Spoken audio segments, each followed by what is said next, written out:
Bonjour à tous, bienvenue dans notre point du jour. Alors, notre CAC 40, hier, il a débuté la semaine sur une petite note de faiblesse, comme on va le voir, et effectivement, il a temporisé, il a perdu 0,55%. Ce n'est bien évidemment pas dramatique, mais ça montre peut-être le fait que les opérateurs commencent un peu à se poser la question de la véritable valorisation du marché, notamment du marché français.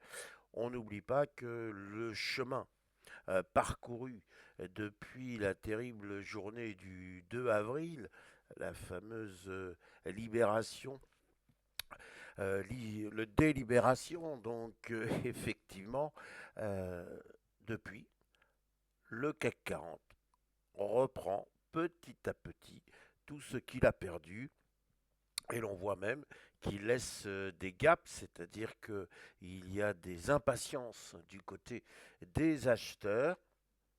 Mais là, on va s'approcher maintenant d'une résistance à 7800 points et il est clair que celle-ci va être difficile à franchir. Et cette temporisation, elle se comprend d'autant mieux que nous sommes aujourd'hui à l'ouverture de la réunion de la Banque centrale américaine. C'est toujours un événement très important et l'on saura demain si la Fed baisse ou ne baisse pas ses taux. Rappelons qu'il y a un consensus pour venir dire qu'elle passera son tour demain. Mais ce qui va être très intéressant, c'est de savoir si, selon elle, les tensions inflationnistes sont toujours là ou si, au contraire, on peut effectivement envisager des baisses de taux pour soutenir la croissance. Donc bref, la Fed va avoir dans les plateaux de la balance, d'une part l'inflation et d'autre part la croissance américaine, sans compter que M. Trump lui met l'épée dans les reins en poussant à ce qu'il y ait une baisse des taux. Et donc sans doute que la Fed va une nouvelle fois faire preuve de son indépendance, ce qui somme toute est extrêmement rassurant. Donc on voit bien que notre CAC 40, il dessine une toute petite bougie, on la voit bien, qui est insérée dans la grande bougie précédente, ce qui, a priori, s'appelle une femme enceinte. On a le corps de la femme enceinte, le corps vert, et on a un petit enfant rouge qui est dans le ventre de sa maman. Et ceci peut, mais il faut toujours attendre une confirmation, peut effectivement venir dire que le CAC 40 peut accoucher d'un repli. Et donc repli qui quelque part serait peut-être bienvenu puisqu'il nous permettrait de combler le récent gap et donc de retester la zone des 7600 points. Donc on se méfie un petit peu. La résistance des 7800 points sera difficile à franchir. Si maintenant nous venons à notre S&P 500, on constate que la configuration ressemble beaucoup à celle du CAC 40, à la différence que la petite bougie rouge qui est apparue sur la séance d'hier n'est pas exactement dans la bougie verte qui précédait. Mais là aussi, on voit qu'il y a eu effectivement un besoin de souffler et un S&P 500 qui a donc perdu moins 0,64%.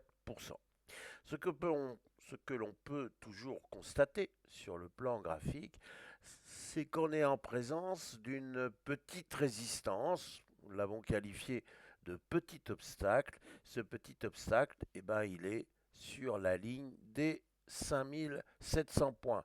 Et si on part un peu en arrière, on voit qu'effectivement, en octobre, on était sur cette zone, mais là, c'était plutôt un support qui a permis de rejoindre les 5870 points. Il y a eu un petit échec à 5870 points et on est revenu sur les 5700 points avant cette fois de repartir extrêmement nettement avant, avant la grande claque du 2 avril et des jours qui ont suivi. Alors donc ce petit obstacle est effectivement à noter parce que sans doute qu'il va susciter quelques craintes chez des acheteurs et si effectivement la Fed ne donne pas le coup de pouce qu'aimerait bien attendre, qu'aimerait bien prévoir les acheteurs, il se pourrait qu'il y ait effectivement une petite décélération et un risque de retour vers 5500 points. Bref, nous sommes clairement, que ce soit sur les marchés américains ou sur le marché français, dans une phase, encore une fois, un peu difficile, en tout cas une phase dont il faut un peu se méfier.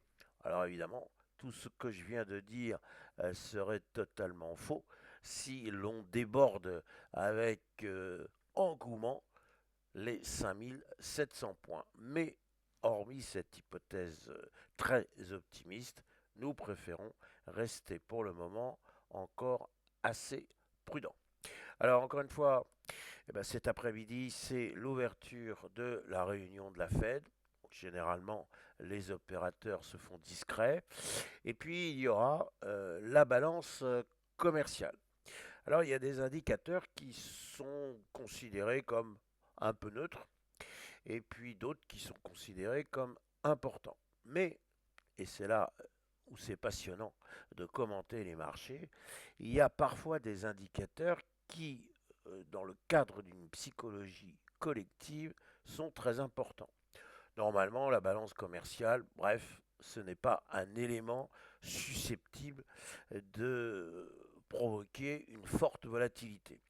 Là, ça va être très intéressant parce que qui dit balance commerciale dit effectivement conséquence de la politique de taxes douanières voulue par le président Trump. Donc tout le monde va regarder cette balance commerciale, voir si elle est véritablement déséquilibrée. Et si elle est déséquilibrée, ça pourrait donner envie à M. Trump de continuer sa politique que l'on va qualifier d'un peu folle des taxes douanières. Donc encore une fois, on risque de provoquer avec une balance commerciale déséquilibrée, on risque de provoquer des remous car cette fois, les marchés vont dire mais M. Trump n'a toujours pas compris que l'on ne veut pas des taxes douanières.